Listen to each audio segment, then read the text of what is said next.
Kita berdoa. Pakai hamba-Mu hari ini untuk menyampaikan firman-Mu. Taruhkan perkataan-perkataan firman api-Mu di dalam bibir lidah hamba. Jadikan kami semua yang mendengar seperti kayu bakar yang akan dibakar hangus oleh api-Mu, sehingga kami boleh menjadi persembahan unjukan yang berkenan kepada Tuhan. Jadikan jemaat pintu elok, jemaat yang dewasa, jemaat yang harus berani menerima makanan keras, sehingga mereka sehat di dalam iman.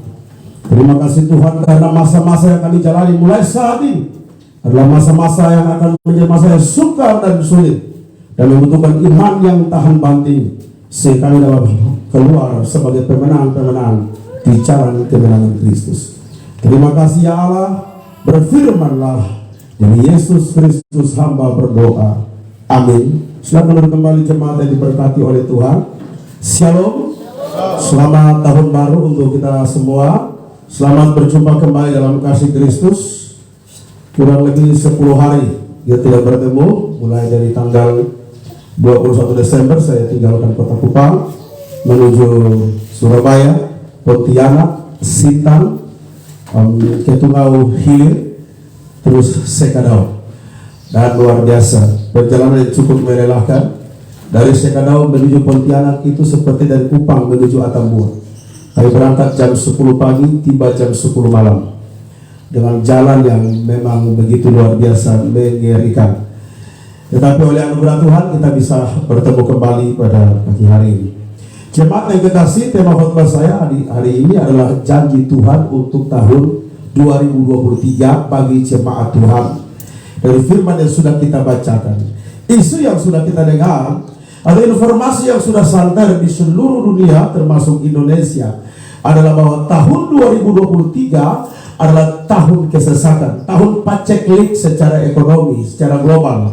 Ada kurang lebih 186 negara yang sedang antri di IMF untuk minta bantuan dan pertolongan. Tapi saudara-saudara yang dikasih dalam Tuhan, dengan demikian apakah respon kita sebagai orang percaya? Apa yang akan kita lakukan sebagai anak-anak Tuhan? Apakah kita memiliki rasa takut yang sama dengan orang-orang yang tidak mengenal Tuhan? Apakah kita juga harus mempunyai rasa cemas yang sama dengan orang-orang yang di luar Tuhan? Jika kita memiliki hal yang sama, maka iman kita perlu dipertanyakan. Saya yakin dan percaya Alkitab berkata Yesus tidak berubah kemarin, hari ini, dan sampai selama-lamanya. Itu berarti janji-janjinya tetap dan abadi. Yesus tidak berubah. Yang berubah adalah manusia.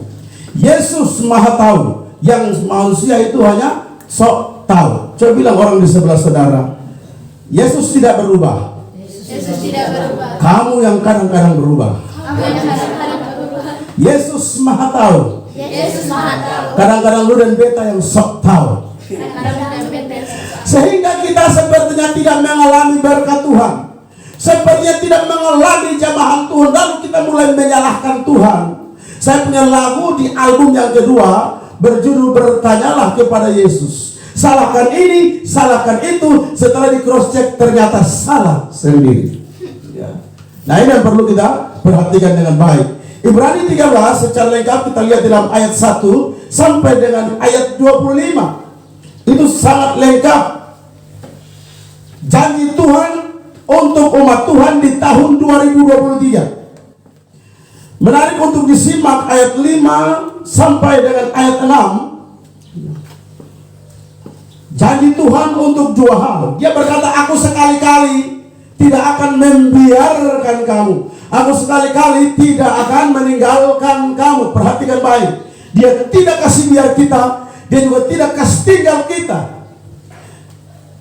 Manusia bisa berubah. Hanya dia berkata, aku mencintaimu sepenuh hati, api sekalipun ku seberangi demi kau. Begitu hujan minta antar, alasan terlalu banyak setelah menikah. Begitu Ibu Nadi. Fakta membuktikan. Janji manusia suka berubah-ubah. Di depan kita dia berkata, I love you my darling, full. Di belakang kita tidak tahu apa yang dia lakukan. Janji manusia bisa berubah, tapi janji Tuhan tidak pernah berubah dari kekal hingga kekal. Mazmur 27 ayat 10 berkata, sekalipun ayah dan ibuku meninggalkan aku, Tuhan tetap menyambut aku. Biarpun orang tua membuang kita, Tuhan tidak buang kita. Sanak saudara mengucilkan kita, Tuhan tidak mengucilkan kita. Karena janji penyertaannya ya dan amin. Rekan-rekan kita pada meninggalkan kita ketika kita dalam keadaan sukses, ketika kita dalam keadaan maju, dalam keadaan baik, dalam keadaan berhasil. Begitu banyak rekan yang mendekati kita. Tapi ketika kita jatuh terpuruk dalam satu keadaan yang mungkin kita tidak melakukannya hanya karena hasil dari fitnah, lalu semua orang pergi meninggalkan kita, jangan takut cemas. Tuhan tidak meninggalkan kita. Dalam TikTok terbaru saya 2023, saya berkata, jangan pernah berkata karena Tuhan tidak akan pernah memakai saudara karena saudara punya berbagai macam kekurangan. Tetap melayani Tuhan dengan setia, lalu serahkan kekuranganmu dalam Tuhan, Dia akan membereskannya bagi kita. Ini sangat penting untuk kita perhatikan. Tuhan berjanji tidak meninggalkan, Tuhan berjanji tidak membiarkan. Amin. Dia tidak akan meninggalkan kita. Aku menyertai kamu sampai kepada kesudahan alam. Sekalipun goncang-gancing terjadi tahun 2023, dengar jemaat yang ditebus dengan darah Yesus yang suci dan mahal, Tuhan tidak pernah meninggalkan dan membiarkan kita. Dalam hal apa Tuhan tidak membiarkan kita? Dalam hal apa Tuhan tidak meninggalkan kita? Dalam dua hal, dalam hal ekonomi kita dan dalam hal hubungan sosial kita. Aku sekali-kali tidak akan meninggalkan engkau. Maka dikatakan di sini, janganlah kau menjadi hamba uang, dan cukupkanlah dirimu dengan apa yang ada padamu. Karena apa? Karena aku tidak meninggalkan engkau, aku tidak membiarkan engkau. Banyak orang diperbudak oleh uang, banyak orang diperhamba oleh uang, diikat oleh uang. Mereka menggunakan berbagai cara untuk memperolehnya. Saudara perhatikan baik-baik, dalam ayat 4 masih ada hubungannya. Hendaklah kamu penuh dengan hormat terhadap perkawinan, dan janganlah kamu mencemarkan tempat tidur, sebab orang-orang sundal dan pezina akan dihakimi oleh Allah. Demi uang orang bersundal, demi uang orang jual diri, demi uang orang mencemarkan tempat tidur.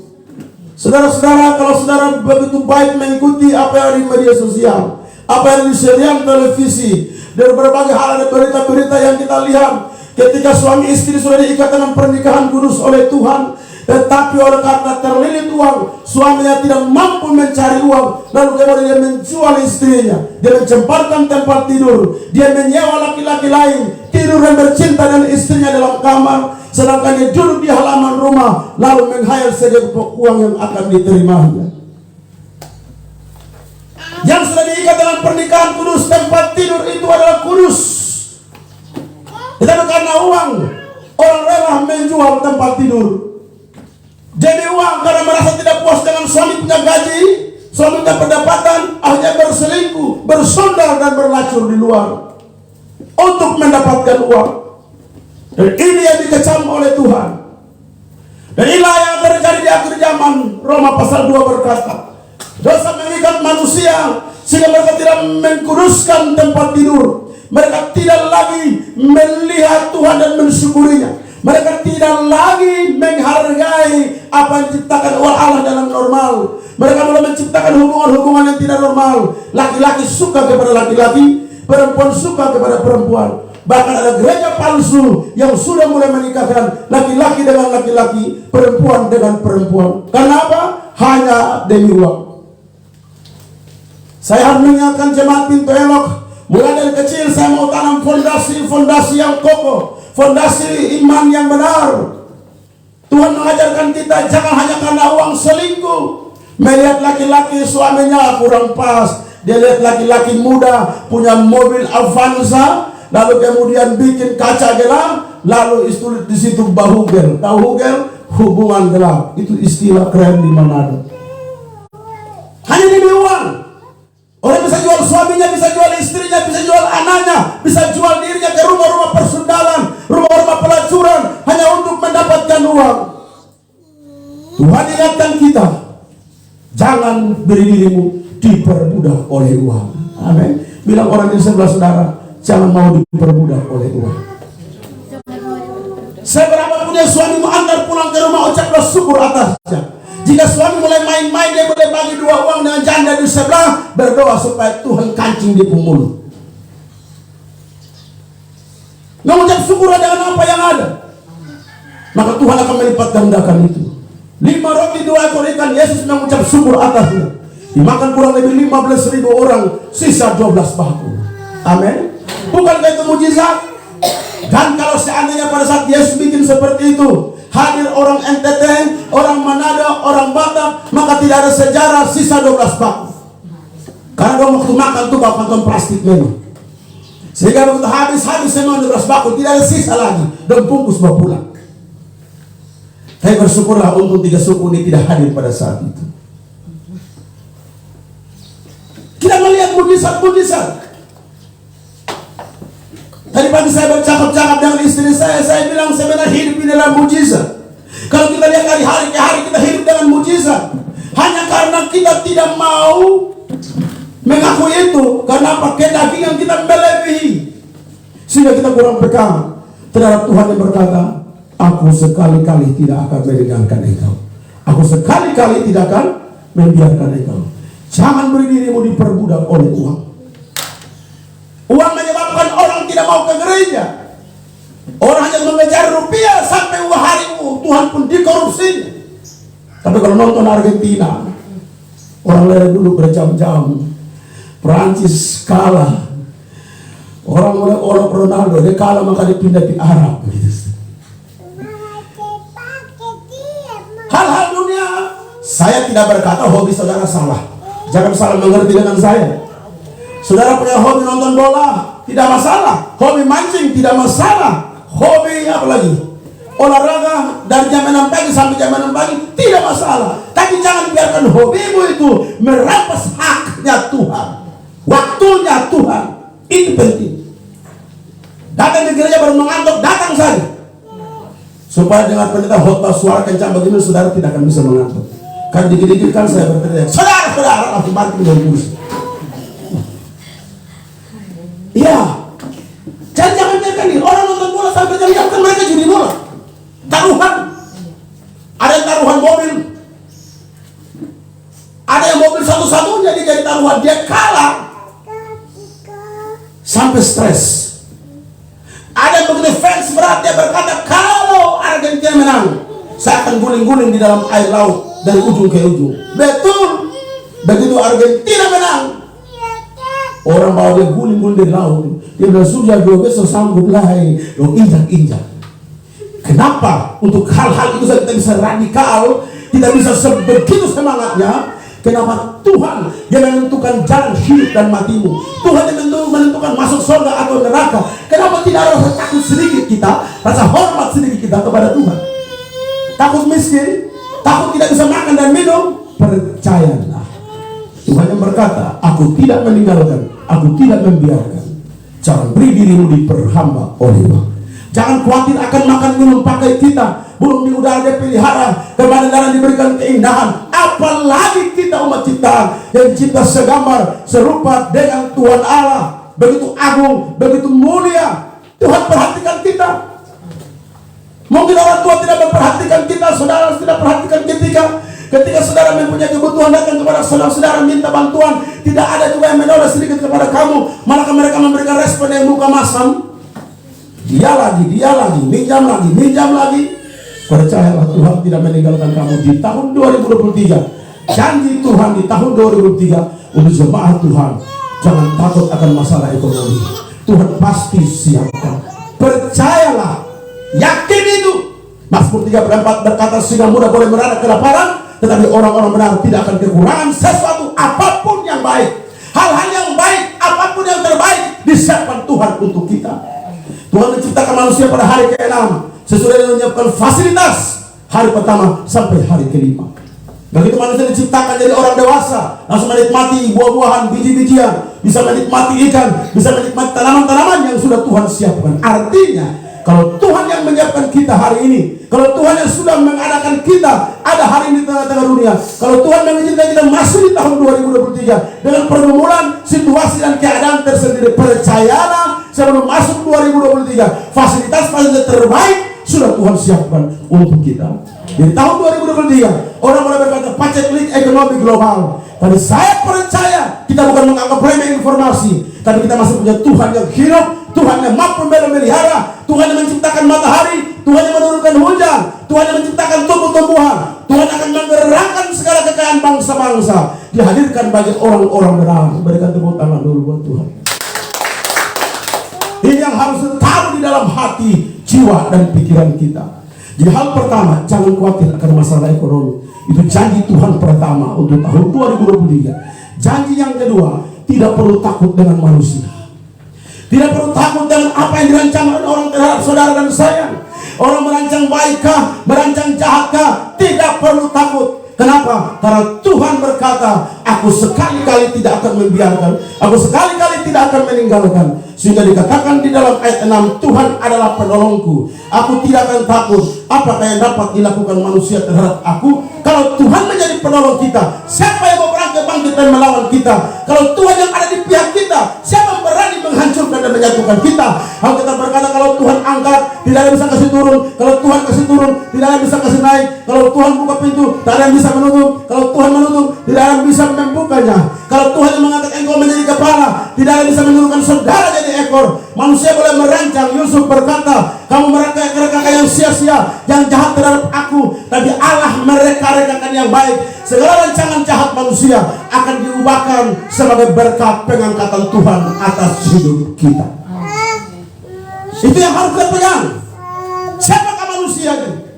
Sehingga kita harus takut kepada mereka. Manusia yang mempunyai jabatan tinggi, manusia yang punya backingan hebat, manusia yang punya orang-orang hebat, tidak perlu takut. Kita mungkin tidak punya siapa-siapa, tapi percayalah, kita masih punya Tuhan Yesus Kristus. Tuhan Yesus yang selalu menolong dan menopang kita. Amin. Maka tidak perlu takut dengan manusia apapun, dengan siapapun. Tidak perlu takut kalau saudara berkata, Pak Pendeta, tapi akhir-akhir ini orang merendahkan saya. Akhir-akhir ini orang membuli saya. Akhir-akhir ini saya merasa seperti tidak berharga di depan mereka. Tidak. Anda tidak perlu berharga di depan orang. Cukup berharga di depan Tuhan. Dan Tuhan yang akan membiaskan keberhargaan itu kepada orang lain. Sehingga saatnya tiba, setiap musuh akan datang berlutut dan berkata, benar-benar orang ini dipakai oleh Tuhan. Amin. Tidak perlu takut dengan apa yang manusia ancamkan terhadap kita. Tidak usah khawatir. Tuhan selalu membawa kita di dalam jalan kemenangan. Tuhan selalu memimpin kita di dalam setiap kemenangannya. Biarkan orang berbicara tentang kita. Biarkan mereka mengupdate status tentang kita. Biarkan. Masih ada Tuhan kita yang berjanji, aku tidak membiarkan, aku tidak meninggalkan. Yang kita lakukan adalah tetap cinta Tuhan, takut Tuhan, mengasihi Tuhan. Lakukanlah apa yang bisa kita lakukan. Karena yang menilai adalah Tuhan, bukan gereja KMIJ, bukan pendeta KMIJ, bukan ketua daerah, bukan ketua wilayah, bukan ketua sinode. Penilaian dari petinggi-petinggi bisa miring, bisa salah, tapi penilaian Tuhan tidak pernah salah. Yesus berkata, aku tidak mencari hormat manusia, aku mencari hormat Allah. Lalu kemudian manusia tidak menghormati aku, lalu manusia membenci aku, lalu manusia membalik belakang terhadap aku, tidak jadi masalah. Kenapa? Karena aku mementingkan hormat Allah. Ketika sampai di hadapan Tuhan, tidak ada satu pemimpin gerejaku yang berkata, masuklah hai Apres Daskodat, masuklah hai Markus Mahukari. Tidak ada seruan dari pemimpin, tapi seruan dari Bapa di sorga. Masuklah hai hambaku yang setia, karena kau setia, masuklah dalam kebahagiaan Tuhan. Setia dengan Tuhan, jangan main belakang dengan Tuhan. Amin, saudara. Bilang orang di sebelah saudara, setia dengan Tuhan. Jangan main belakang dengan Tuhan.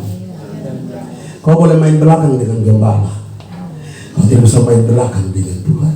Kau bisa sembunyi-sembunyi belakang pendeta yang bernama Apriliatus Laiskodat Sarjana Teologia, tapi kau tidak bisa sembunyi dari Tuhan. Saya tidak bisa melihat kelakuan jemaat, tapi Tuhanku yang kepadanya aku bersujud setiap hari dan mendoakan jemaat. Dia yang menyaksikan jemaat dimanapun. Saya berdoa, Tuhan, kalau jemaat mulai bengkok, jalannya luruskanlah. Jika jemaat mulai menjauh, tarik kembali. Kalau di kepala batu, tempelin pipi biar hari ini datang gaya. Selamat baik, bagaimana? Kok mirip? Lebih baik, saya tanya saudara, lebih baik gembala menegur saudara atau Tuhan yang menegur saudara? Lebih baik gembala yang menampar saudara atau Tuhan yang menampar? Yang saya bicarakan bukan membela diri. Ini fakta Alkitab. Ketika Tuhan hendak berbicara dengan bangsa Israel di Gunung Sinai, dia datang dengan apa? Diwarnai oleh petir, diwarnai oleh asap, api yang menyala, bumi bergetar, terjadi gempa bumi. Bangsa Israel datang kepada Musa, berlutut di kaki Musa dan berkata, Musa, jangan Tuhan bicara sama kami, nanti kami mati. Biarlah kau yang bicara. Kalau Tuhan berbicara, bisnismu hancur. Kalau Tuhan bicara, karirmu hancur. Kalau Tuhan bicara, rumah tanggamu bisa hancur. Kalau Tuhan bicara, pelayananmu bisa hancur.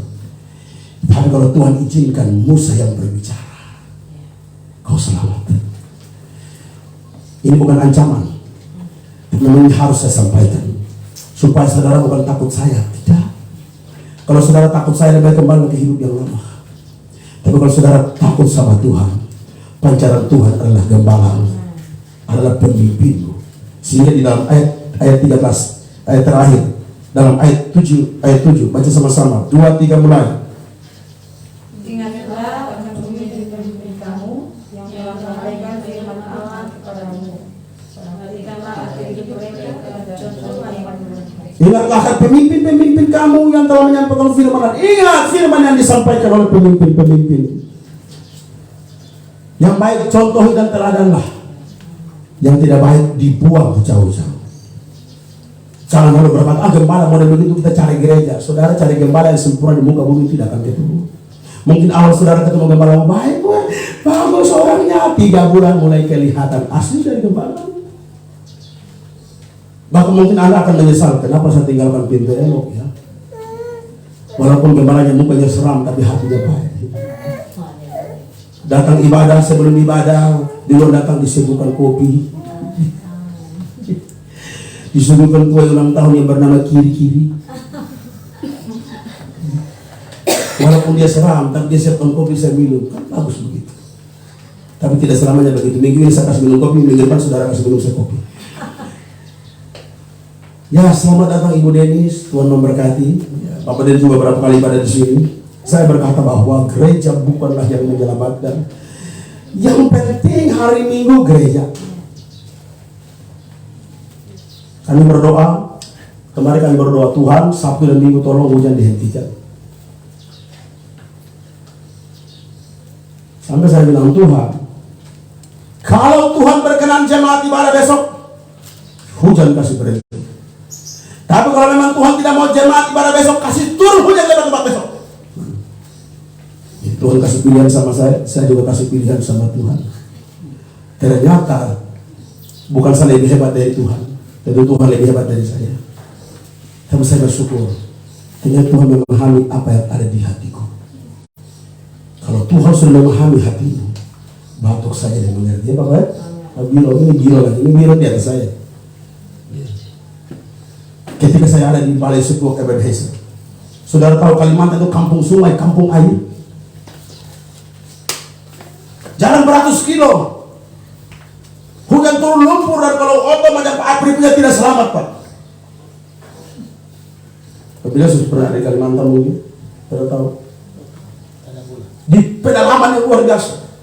Sampai di sana mereka bilang, Pak Pendeta di hujan. Saya berdoa, ya Tuhan, mulai tanggal 24 Desember sampai 2 Januari tidak boleh turun hujan. Saudara tahu, kampung-kampung sebelah hujan lebat. Di tempat kami hujan tidak turun sampai tanggal 2 Januari.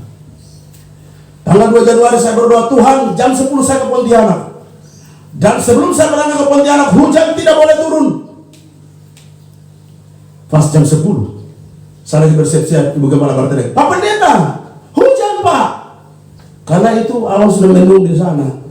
Ya. Pak Pendeta itu mereka sudah lirik-lirik gitu, katanya sudah bisa tahan lagi mau turun itu.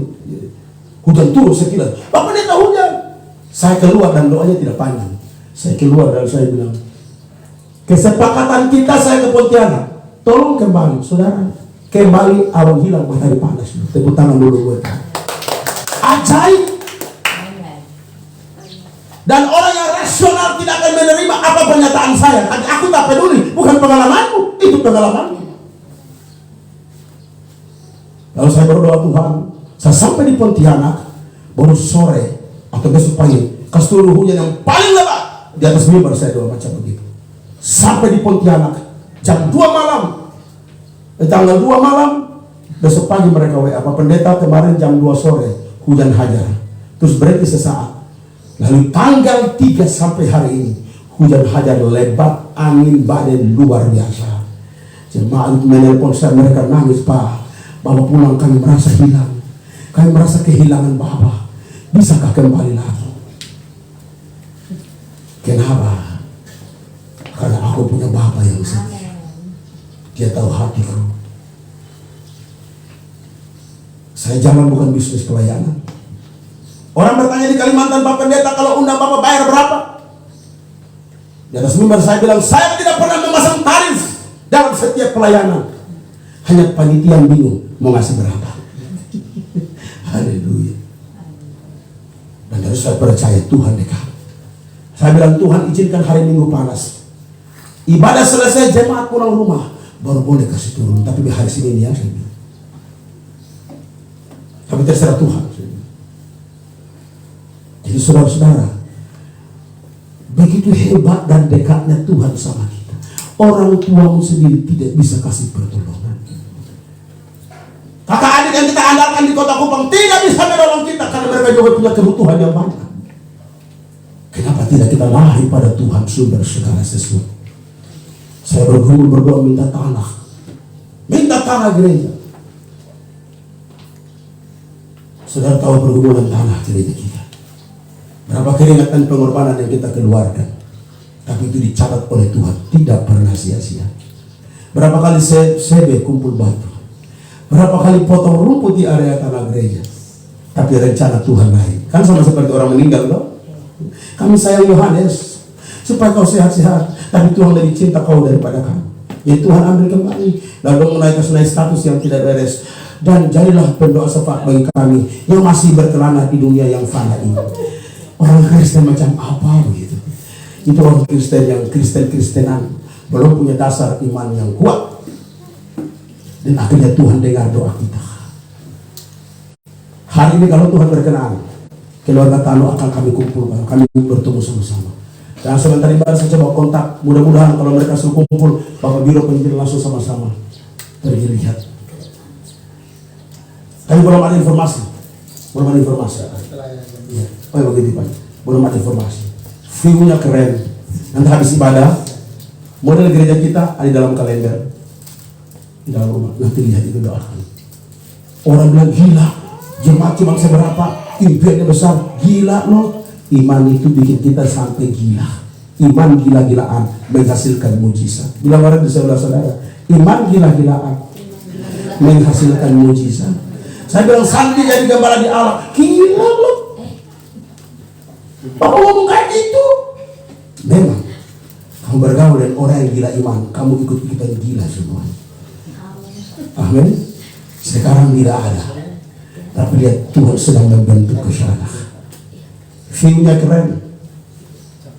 Jadi kalau orang mau jemput keluarga di pelabuhan Bolok, tidak usah jauh-jauh ke Bolok, turun tidur di Pastori. Karena Bolok tuh feri muncul pas kita tahu.